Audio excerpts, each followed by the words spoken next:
नमस्कार विद्यार्थियों, आज हम इंग्लिश ग्रामर देखेंगे। इंग्लिश ग्रामर में सबसे पहले पार्ट ऑफ स्पीच के अंतर्गत नाउन को देखेंगे। तो सभी विद्यार्थी ध्यान से देखिएगा। चलिए स्टार्टिंग करते हैं। नाउन, जिसको हिंदी में बोलते हैं संज्ञा। A noun is the naming word. Noun का हिंदी अर्थ होता है संज्ञा। नाउन का हिंदी अर्थ क्या होता है? संज्ञा। संज्ञा शब्द किसी व्यक्ति, वस्तु या स्थान के नाम को संज्ञा कहते हैं। डिफिनेशन इसका होता है, परिभाषा। A noun is the name of any person, place और थिंग।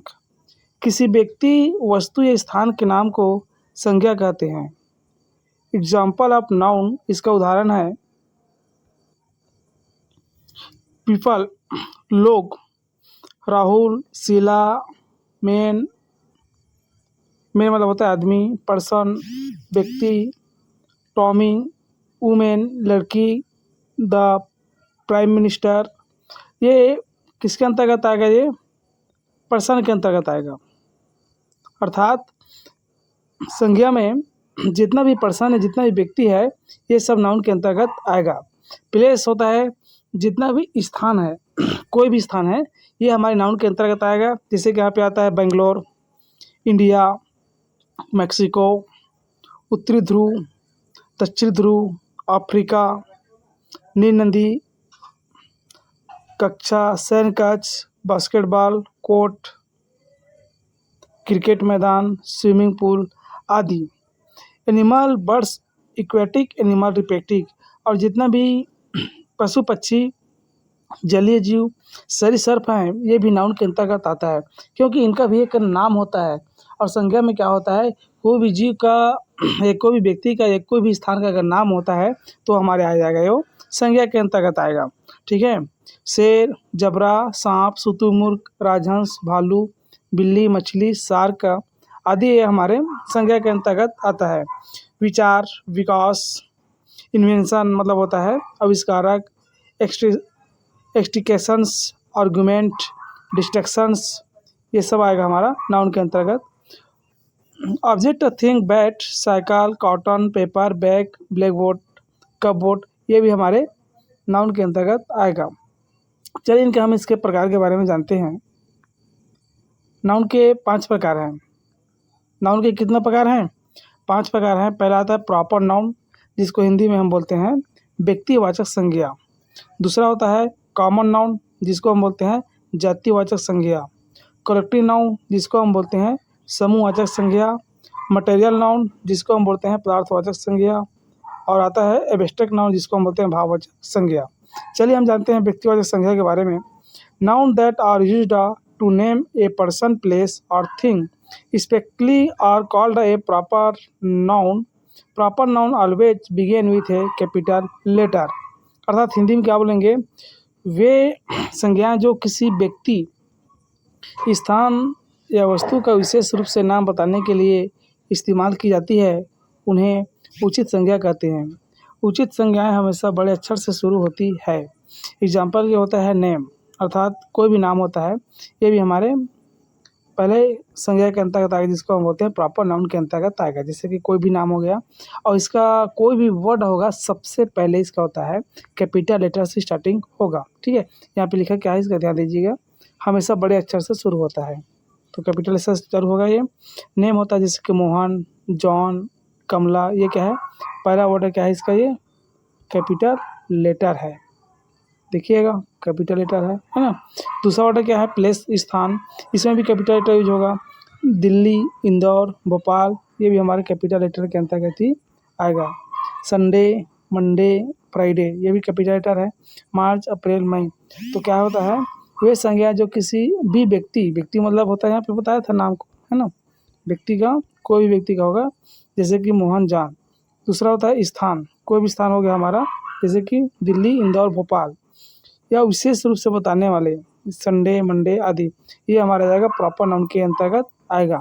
एक बार इसको लिख के देखिएगा, तब समझ में आ जाएगा क्लियर रूप से।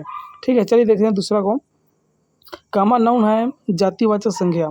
Common noun are words for types of thing, people and place such as dog professors in the city they are not capitalized and are typically used in communication with articles and other determiners। सामान्यतः संज्ञाएं चीज़ों, लोगों और स्थानों के प्रकार के लिए इस्तेमाल किया जाने वाले शब्द हैं, जैसे कि कुत्ता, प्रोफेसर और शहर। वे बड़े अक्षर में नहीं लिखे जाते और आमतौर पर लेखों और अन्य निर्धारकों के साथ उपयोग किए जाते हैं, अर्थात ये बड़े अक्षर में लिखना कोई ज़रूरी नहीं है, बड़े अक्षर में नहीं लिखे जाते हैं। ये हमेशा एक ग्रुप में होता है, जैसे कि एग्जांपल के लिए I bought a pen yesterday, अर्थात मैंने कल एक पेन खरीदा। ये क्या है? ये सामान्य वस्तु है, ठीक है। I am going to school किसको दर्शा रहा है? ये भी एक ग्रुप को दर्शा रहा है, एक स्कूल है, ठीक है। दूसरा है एम्प्लॉय, कर्मचारी। Only 10 employ should to work today, common group. आज केवल 10 कर्मचारी काम पर आए, सामान्य समूह है। The car is out of fuel, car का ईंधन खत्म हो गया, सामान्य चीज़ें हैं। आगे देखेंगे हम कलेक्टिव समूह, अर्थात समूहवाचक संज्ञा। A collective noun is a naming word that is used to denote a group of objects, animal of people, अर्थात सामूहिक संज्ञा एक नामकरण शब्द है जिसका प्रयोग वस्तुओं, जानवरों या लोगों के समूह को, अर्थात किसको? समूह को, मतलब ग्रुप को दर्शाने के लिए किया जाता है। देखिएगा, ग्रुप को दर्शाने के लिए किया जाएगा। जैसे कि यहाँ पे देखिए उदाहरण के लिए, collective noun for group of animals, जानवरों के समूह के लिए सामूहिक संज्ञा। ए प्रीड ऑफ लायन, अर्थात प्राइड ऑफ लायंस, शेरों का समूह। ए फ्लॉक ऑफ शीप, भेड़ों का समूह। ए स्वार्म ऑफ बीज, मधुमक्खियों का झुंड। ए हर्ड ऑफ एलिफेंट्स, हाथियों का झुंड।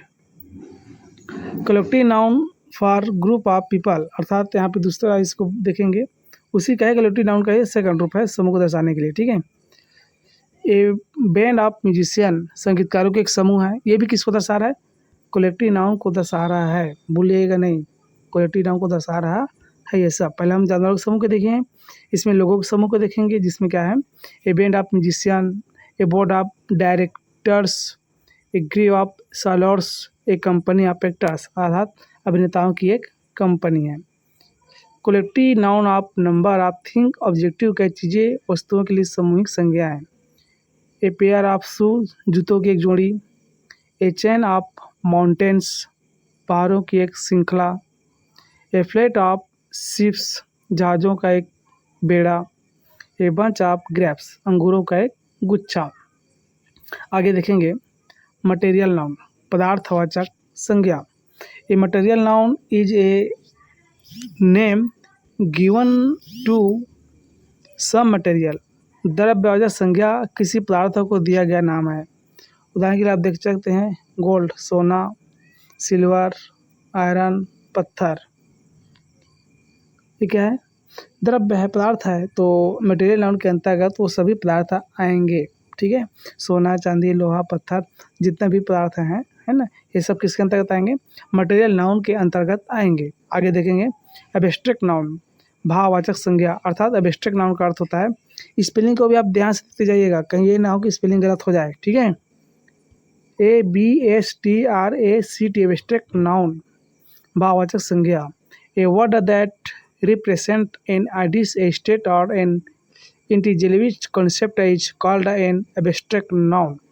वहाँ शब्द जो किसी विचार, स्थिति या अमूर्त अवधारणा का प्रतिनिधित्व करता है उसे अमूर्त संज्ञा कहा जाता है। सम एब्स्ट्रैक्ट नाउन एग्जाम्पल, कुछ भाववाचक संज्ञा के उदाहरण। Honesty is the best policy, अर्थात ईमानदारी सबसे अच्छी नीति है। तो कौन से भाव को दर्शा रहा है? ये कौन से भाव को दर्शा रहा है? ये हॉनेस्टी को दर्शा रहा है, ईमानदारी इस भाव को दर्शा रहा है। Loyalty is a good dog best trait, वफादारी कुत्ते का सबसे अच्छा गुण है, लॉयल्टी, वफादारी। Freedom not be considered as a liberty, स्वतंत्रता को स्वतंत्रता नहीं माना जाना चाहिए, ठीक है। आगे देखेंगे हम, यहाँ तक हमने पढ़ लिया। एब्स्ट्रैक्ट नाउन के अंतर्गत कहाँ तक आएगा? ये वाला एब्स्ट्रैक्ट नाउन के अंतर्गत केवल ये यहीं तक है, ठीक है, यहाँ तक पढ़ेंगे इसका। आगे देखेंगे हम काउंटेबल नाउन। एक noun are used for thing that can be counted, they may be pluralized house are predicted by an indefinite articles और नंबर, अर्थात गणनीय गणनाएँ उन चीज़ों के लिए उपयोग की जाती है जिन्हें गिना जा सकता है। वे बहुवचन हो सकते हैं जैसे कि घर, या निश्चित लेख जैसे कि एक घर, या संख्या जैसे कि एक घर से पहले हो सकती है।